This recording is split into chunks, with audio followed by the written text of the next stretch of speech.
I've learned one thing from my one and only experience picking up a hitchhiker. Don't pick up a hitchhiker. It was a Saturday night, probably around 1 in the morning. I was driving down the 542 in New Jersey, a route I commonly took to get into town. It was a long stretch of nothing but woods on either side with the occasional residence. I was on my way back home from town, and as usual at this time of night around our quiet old town, there was not a single other car on the road. I turned on the off-road lights on my Jeep to have optimal vision on the unlit highway, which allowed me to spot somebody far down the road, just standing at the side. As I got closer, I saw him raise his arm up and stick up his thumb. He was trying to hitch a ride. My heart started racing. I had no idea if I should stop or not. I slowed down just to get a better look at the guy, first of all. He seemed like a younger man, maybe 28. He had on a light gray hoodie with the hood over his head and blue denim jeans. The time to make a decision was immediate, and with a lack of my better judgment in the heat of the moment, I came to a stop, rolled down the window, and asked, "Where are you heading to, friend?" "Just up the road," he said in a deep, quiet tone. "Hop in," I called out the window. He opened the door to my Jeep and stepped inside slowly. Jeep Wranglers have very tight seals on the doors, so when he tried to close the door the first time, it didn't shut.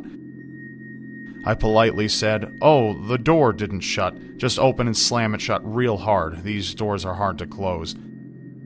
The body language he was giving off in response was unsettling. About 3 seconds after I had finished my sentence, he looked at me, then turned his head slowly to the right, and again waited 3 or 4 more seconds before finally opening the door and then slamming it back shut.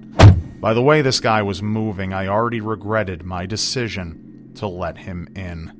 I put my foot on the gas and we started moving along the road. The speed limit on this road was 55, but I was going 75 just to get the guy to his destination quicker.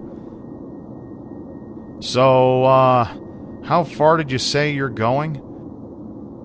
There was an awkward gap of silence before he replied with, "Just a few miles up."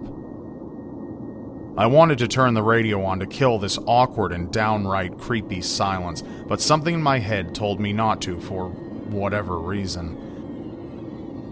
Suddenly, I could see just through the corner of my eye that the man had turned his head and was staring in my direction. At this point, I was telling myself that I needed to get this guy out of my car. For a good mile, I felt his gaze just hitting me like a brick, and all the while I tried my best not to look back. Finally, he turned his head the other way and said, "You know, I've been wondering for the longest time if it's just worth it to end it all." I looked at him in confusion. He dug his hand into his pocket and said, "I've been carrying this knife with me for the past few weeks, wondering when the right time would come." He pulled out a big red knife from his pocket, and at that instant I felt like my stomach had dropped out of my body. I told him to put the knife away immediately. He told me in a calm, emotionless voice, "Pull over next to that sign." I did what he said, coming to a stop next to a speed limit sign, and what followed still haunts me. He began to slit his forearm next to 3 other scars from previous assumed self-inflicted cuts and let out a disturbing moan. I managed to choke out the words, "You need to get out of my car right now, buddy." He looked at me again and said, "Get out of the car. I want to show you something." I told him no, and he raised his knife up closer to me as an obvious threat. "Just get out for a second. There's something I want to show you behind that sign." I knew my life was on the line and I had to be smart. I said, "Yeah, okay, man. Let's go." I opened the door to my Jeep, making a point of leaving it open, raised my hands in the air and backed away slowly from the door. He too left the car and started walking over to my side. At the exact moment that he was directly behind the car, I jumped back in, threw it into drive, and floored it down the road, never looking back. I got back home within 10 minutes, still breathing heavily and wanting to throw up.